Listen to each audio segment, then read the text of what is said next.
Здравствуйте, дорогие Good afternoon, dear audience, dear participants. Today we are we're gathering here to listen to Olga Urasinova, the activist of the Udmurt language, the Udmurt language teacher, and the initiator of the online classes for Udmurt language. We are speaking about the activists today, about those who promote the national languages and making them popular and open them for a wider audience. And today, Olga is going to share her native language with us. Olga? Good afternoon, dear friends. This is the greeting in the Udmurt language. Today I'm going to tell you more about the Udmurt language. So first, where do the Udmurt people live? They live between two rivers, Vyatka and Kama rivers, 1,000 kilometers from Moscow. This is how our republic looks like. The capital is Izhevsk. This is where the famous machine gun Kalashnikov is being produced. Also, the city of Votkins is also here, where the famous composer Tchaikovsky was born. We have our own state symbols of the Republic, the flag and the emblem. This is three main colors, black, white, and red, and also the bird that can swim. They have great symbolism for us. Talking about the statistics, you can see the census data starting from 1989. Every 10 years, we are losing 100,000 people. This number is very high, and we express fear when we look into the future. And right now, we are using the data date 2010, 552,000 people in the Republic, and only 324,000 people out of them are native speakers.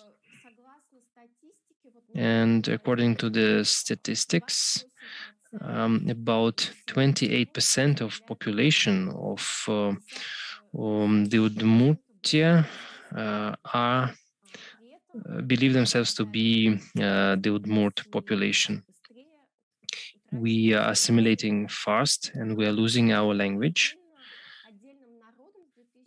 So also now Bessermians are considered to be an independent people, about 2,000 people. I'm also a Bessermian. So now we're moving forward to the history to understand its peculiarities and its status right now. We have to look at the history. This is one of the Finnish-Ugric language. We were very close to Komi languages, and we had a common Perm community. Northern Udmurt people were included into the Russian Empire 100 years earlier, and the southern Udmurt peoples were under influence of Asian tribes. So you can find this influence in the language as well. In 1920, we were given an autonomous region. In the 30s of the 20th century, the Udmurt literature language was created and the alphabet as well. In 1991, we received the republic status, and 2001, we have two official languages in the Udmurt Republic. When we speak about the languages that are of the same language family, here are Syrian language, Komi language. We mutually understand 80% of that language. The Ural languages, Finnish language, the Hungarian language, Estonian, during my presentation today, I'm going give you reference to Finnish and Hungarian. For instance, here we can see 600 Finnish-Ugric roots, and you can find similar words in Finnish and Hungarian. Body parts, some basic words, numbers from 1 till 5. Key, this is hand. This is the same word in 3 different languages, etc. You can see the translation. You can see 4 numeric to go, the verb, the personal pronoun I, also body parts, eye, hand, heart. Of course, activists were trying to recreate the Finno-Ugric, old ancient Finno-Ugric language, something that would be common for all of us. And they offered to create the following thing in Finno-Ugric. This is the same phrase in Finnish. In Udmurt, the same phrase that is almost similar, almost the same in all 3 languages. Churik is a perm word in Finnish and Hungarian. This is the same root in Finnish and Hungarian. And the same root is in the word net, fish net, in Udmurt. We have 38 letters in the alphabet, 33 letters from the Russian alphabet. Also, we have 5 special letters to show 5 special sounds. Let's start with the vowels, or with 2 diacritical signs. This is not like umlaut in German. So when we say it in the negative, I don't. I'm not Udmurt. Then it goes 2 words, sound recreating, sound imitating words. When somebody feels pain, he says. When something is nasty and he's disgusted,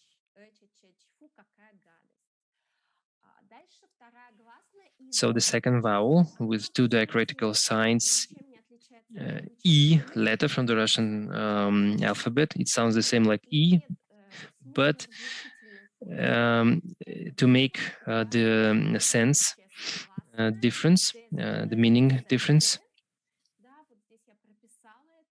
you can see it here after hard consonants. So to compare its sound,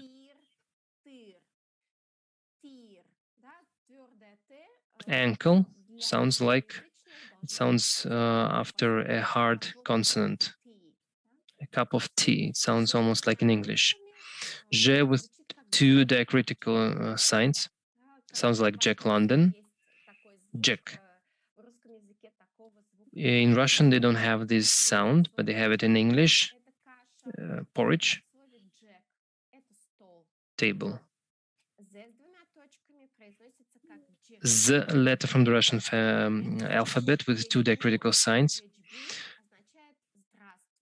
It means hi.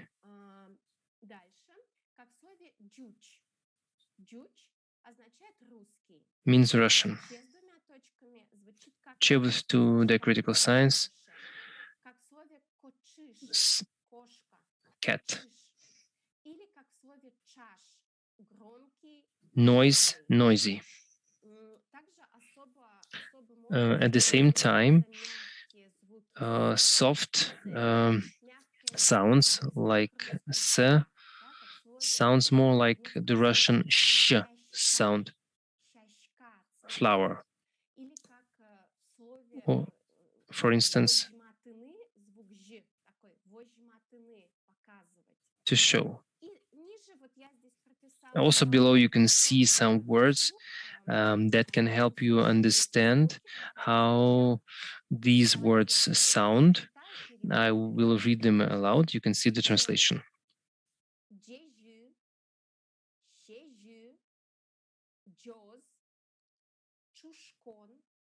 Щурез, Иргон, Кыли. Картавить не надо, это я. So you don't have to have to say it in the French way. So we have some historical peculiarities in the language, and you can see some attitude towards the neighbors in the Udmurt language. For example, how we see ourselves in the world and how we see ourselves among our neighbors. So we have a proverb in the Udmurt language.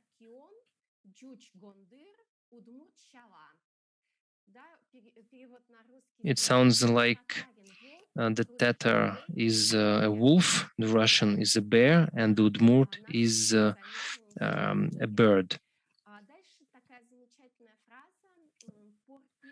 The bird, which is grouse, hazel grouse.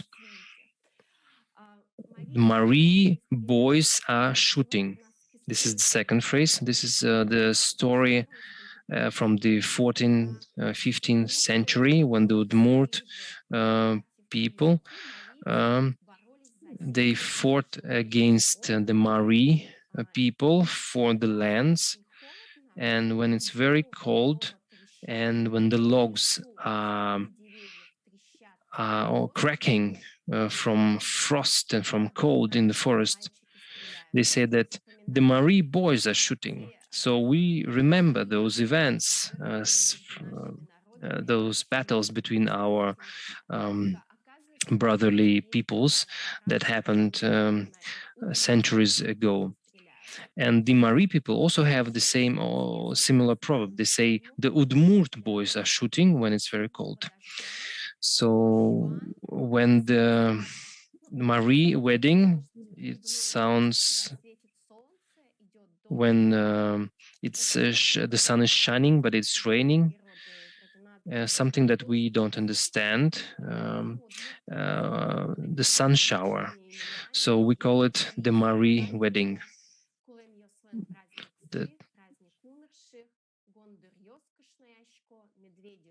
The bears are getting married.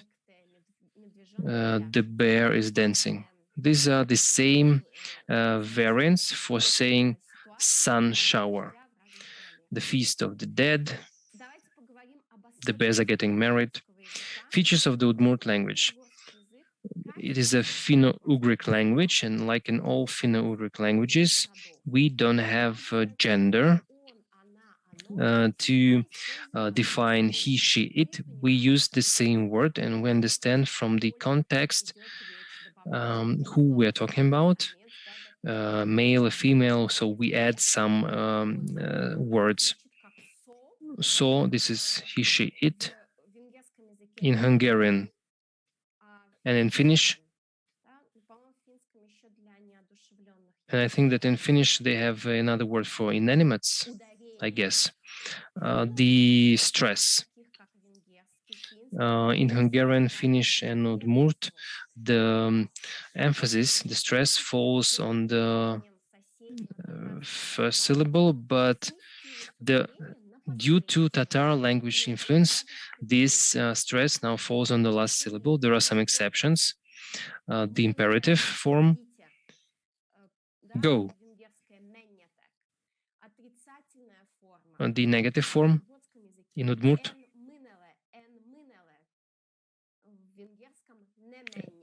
and in Hungarian, the northern variations.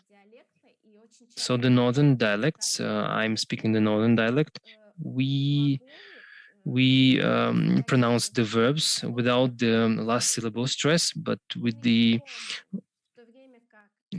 from the second syllable from the end. And there are a few pronouns where the stress is different. Sometimes you can say both options. You can use both variants. So another interesting thing is possessive constructions. In Russian, like in other Indo-European language, we use a separate word, my, yours. In Udmurt language, it is more important to pay attention to the suffix. We can say my cat in a different way. We can use my cat, because the suffix is also playing the role in this possessive construction. We can say this short without a separate word, use just a suffix, or we can use just a suffix. So the suffix gives you understanding of the possessive. But like in the European language, you cannot say "my nam kochish." It would be wrong. The suffix has the priority here. Here, the possessive suffixes. How can we say my dog, your dog, their dog? And here we use Udmurt and Hungarian languages and two Indo-European languages, Russian and English. And you see that in Udmurt and Hungarian language, for every gender, for every, let's so-called owner of the dog, there is a particular suffix. And this would be enough to define the possession of the subject, of the dog.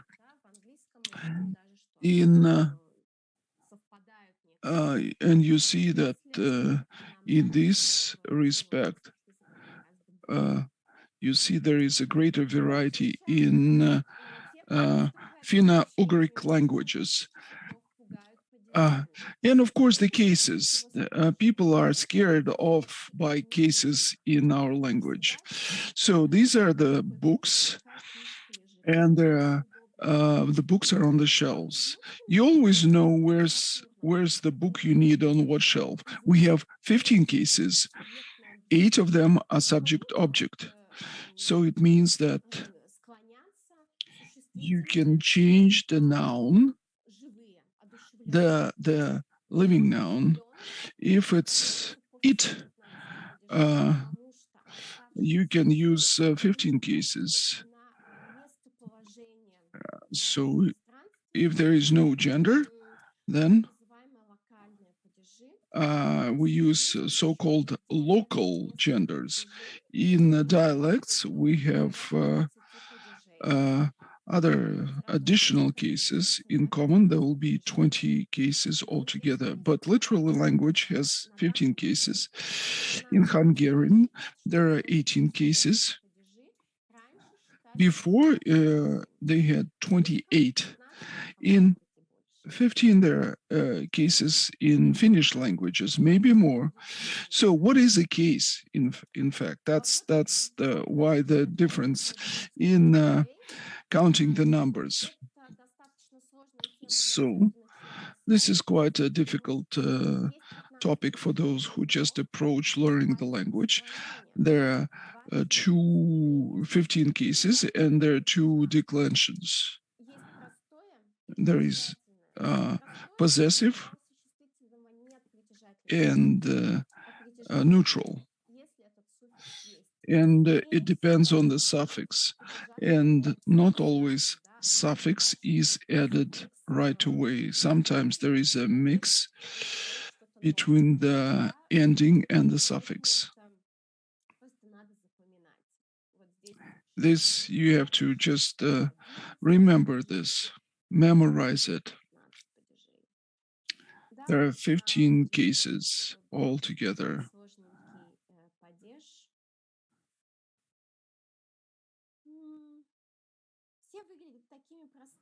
They all look so simple to me.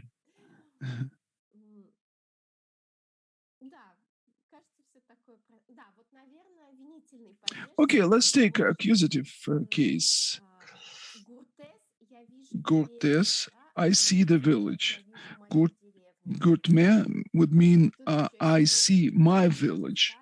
Gurtes and gurtme. There is a difference. Of course, there are settlements. The names of the settlements in our language that relate back to the name of the tribe, and these are the ancient cases like Purga, Moshgal, Salya. These are not only the names of the settlements, these are also the name of a small ethnic group or a big family or a tribe. So if you say where, we can use the ancient option and use in Purgalan, or you can say in contemporary language, Purga in. I like Purgalan better because it sounds more harmonically. There is more music in this variant. If you speak Finnish language, it will remind you of a suffix from the Finnish language. But as we know, the language is becoming more and more simplified, and people want to make the language as simpler as possible, including the native speakers, because that eases their communication. And we see that in the old variant, there is laleli, and they are being changed by contemporary variants. Another peculiarity is postpositions. Of course, we use preposition usually to show where the subject is in space. The cat is under the car. The cat is under the car. In Finno-Ugric languages, you have to change your logic, your approach. We used postpositions. They go after the nouns. And in Udmurt language, it is kochish mashina ulin, or in Hungarian language, amachka as auto alodavan, or Allah, Alan, Ulin. This is all postposition, is under the car. It goes after. And the category of pretending something, very convenient construction. You just pretend that you're doing something, and it is added here in red. Myashk. For instance, izhini means to sleep. Izhiminyashkini means to pretend that you are sleeping. I pretend that I'm sleeping. And here's the I pretended that I slept. And I will pretend that I will sleep. And here, to the root, we add the suffix of pretension and then the suffix of the time. And of course, Finno-Ugric languages are agglutinative. We can add as many suffixes as we need and to get long words. And of course, they will have the meaning, but nobody's using them in real time. Let's look at this wonderful word. So, Shulamshishmi means to be worried, to be concerned. That's a verb. There are two roots. Sholem is a heart. It's a Finno-Ugric word. Shuk is a heaviness, hardness, weight. So to be worried, to be anxious, to be concerned means to have weight in the heart. It is very descriptive. This is the nature of our language. There are a lot of things that we describe through the feelings in our body. We add just one letter in the second line. And it is not that you are worried and concerned in your actions. You make somebody be anxious and concerned and nervous. The third line, we add is, it, kitish. In green in the transcription, this is what we are adding, a new suffix that changes the meaning. Tim is the negative suffix. So we made an adverb, which is negative, that makes somebody concerned in actions, not making somebody concerned. Then we make plural. Then there is. It is like the in the English language. It's a definite article. So you single out this from a group of similar objects or subjects. Lesh means adds the meaning, and there is another comparative suffix. Finally, we have a letter, 33 letter word, 33 letters in one word.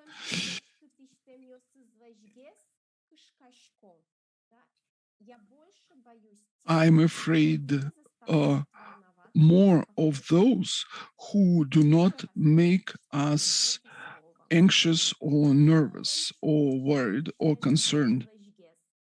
This is how it sounds, like in any Finno-Ugric languages or agglutinative language. Step by step, we can drop the suffix, taking it from the end, and get to the root of the word.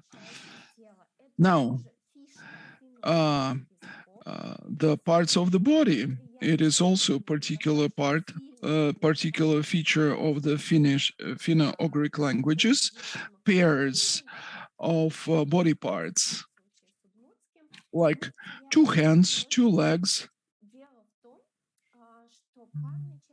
The pairs of the body, the eyes, the legs, the hands.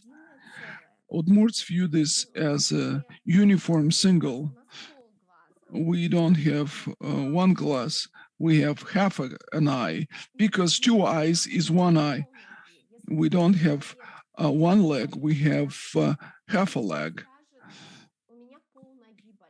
Udmurt will say, I have half of my leg hurting, or if this is a person with one leg, he will say, this is a person with half a leg.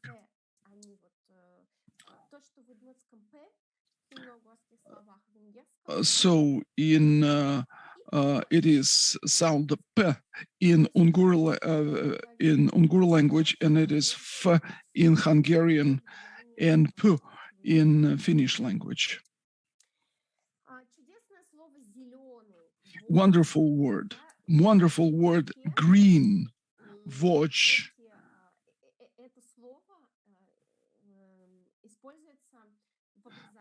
This word is used for creating other words that are related to the feelings. It can be angry, it can be envy, it can be feeling sorry, or jealous. All these feelings are connected to the color green. This is related to human physiology. When a person is angry, envious, or jealous, he becomes green. Здесь я привела ряд слов. The Udmurt logic here, I gave you a list of some words because I like how they were formed, and they shows us the way we see the world. When people who visited the Russian Federation, you know the word pelmeni. This is a Russian dish. Pel means ear, nyan means bread. So it means the ear bread. It was borrowed from the Udmurt language. Money means money. It comes from the word squirrel and from the word price. It happened so because the Udmurt people were very good hunters, very experienced, and many centuries ago, the main coin, the main currency for them was a squirrel hide, like the minimal price, a squirrel hide. Also, another word with squirrel is October, means squirrel month. Squirrel month. In October, squirrels were hunted, and the hunters could go hunting squirrels exactly in October. Their hides were of the best quality in October, and the Udmurt hunters went to hunt these small animals. April, it means this word osh, either a bull or a bear. A bull because you can drink water, and the bear because in April it wakes up. Another word is the soul tree. The soul tree. Also another word is the soul tree. It is called because the elder tree, and when a person dies, his soul is gliding over the water. But if the soul is troubled, then it settles in the trees, not far from the water, in elder trees. So this word, I'm not going to go into this because you don't know what it means. Svirucha is a berry on the fir tree. Another word is the first, from the word nose. Wednesday, again, we go back into the mythology. It comes from the words blood and day. On Wednesday, it was the day of the sacrifice, blood sacrifice for the Udmurt people, blood day.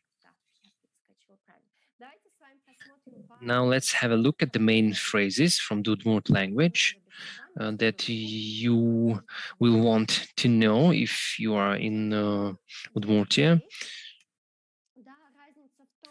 So this is the greeting. The difference between these two is when we talk to one person, or if you want to use the polite form or to address a few people, then you use the second one. Welcome. What's your name? My name is Oля. Yeah, so if we give you the word-by-word translation, this is the possessive word. The second word is the Finno-Ugric word. and it has the possessive suffix here. How do you do? And the answer can depend on the dialect. Good. Many thanks. The last one, goodbye. Literally, be good. Be safe. You can see the same root in both the greeting and saying bye-bye, zech.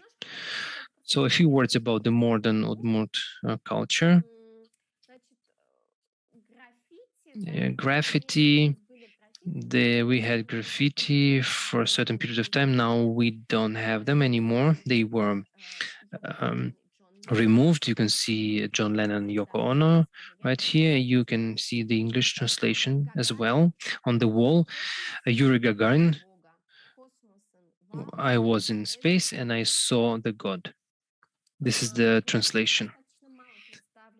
In the Udmurt language, we don't see a lot of the native language in the public space. For example, in the Peteorichka store, food store, you can see that they have the translation, hot bread, Udmurt village. This is the southern part of the republic, and due to the Tatar influence, you can see a lot of colors, multicolor houses.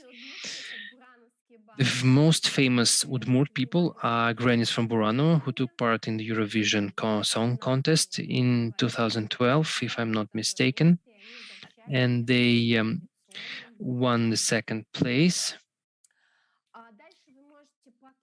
Talking about the modern Udmurt culture, you can use the QR code and internet and TV channel in the Udmurt language. The channel for the youth and the Quara project. It creates videos in Udmurt and upload it on YouTube. They also have some talks and interviews with scientists in Udmurt, modern Udmurt music. I can't, unfortunately, switch it on for you. You can have a look, make some notes, and maybe find them later on the internet. I guess that the modern Udmurt music is quite developed. We have pop music, rap music, electronic music. So tastes different. You can feel the diversity. Media in Udmurt. Mostly you can find the newspaper Udmurt Dune, and unfortunately they have fewer and fewer copies every year. Kenesh is a magazine with the interviews, discussions, everything that surrounds the Udmurt literature. Kizili is the kids magazine. I think it's a monthly magazine. Vorskem Kul is a specialized edition for the Udmurt language professors, where they share their ideas, insights. Zöchbur is a newspaper in Udmurt, and I think it is published twice a week. Talking about the translated literature, here we should mention the Holy Bible translated into the Udmurt language, and this year the translation of the Little Prince was published, and the Udmurt language became the 455th language that the Little Prince was translated into. And the Little Prince holds the second place after the Holy Bible in terms of translations. Also, Jean-Marc Probst, I would like to thank him because he supported the publication. And he also provided financial support of the whole project. with the condition that it will be free for the Udmurt language speakers. You can buy it in Europe in the Tintes Fas Verlag publisher's house. It has a different cover, but it's the same publishing house. Udmurt films, you can use the QR codes. The film from 1929, which is called Rivals, Competitors, 1994, 2011, and 2014. These two films, they were shot not long ago, a romantic comedy, and they talk about the modern problems and issues about young people. These two films were shot thanks to the financial support of the Polish activist. I would like to express gratitude to him as well. The Udmurt language in the internet, besides everything that I have already shown you, you can find it in the Yandex browser. There is an Udmurt Russian Udmurt translator. I took part in creating this translator. It can translate some basic phrases quite well, but if the phrase is a bit more complex, then there may be some problems. And also, I'm very proud to say that the Udmurt language became the first language to be featured in Yandex Navigator. Also, the social media of Kontakte was translated into Udmurt. This is how the page looks like. Azbamy, all these words are translated into Udmurt from Russian. There is a dictionary, online dictionary, and there is a national website where you can find the usage of certain words in the language. If you have any questions, I will be very glad to answer all of them. You can find me in social media, and this is my email right now. If anybody has any questions, and if you became interested in studying the Udmurt language, maybe if you know the Russian language, all of my master classes and classes were directed at the Russian speaking audience. I also have two or courses, one of them for beginners. Yeah, so I started it during the lockdown last spring. In 17 lessons, we learned the elementary course, the beginner's course. All these presentations can be found and they are free. Also, I have a Telegram channel. There are some texts in Udmurt. And I would also like to mention that besides everything that is on YouTube right now, besides the beginner's course, there is a pro course for those who want to study the texts in Udmurt. Maybe your level is higher. And I would also like to thank you for your attention. The same phrase in Udmurt. I hope that you learned something new. Thank you so much. Thank you so much, Olga, for your wonderful tour into the Udmurt language. It gives us a wonderful perspective when we look at the situation with the Udmurt language in the Russian Federation. And I hope that your beginner's course will be followed by many, many people.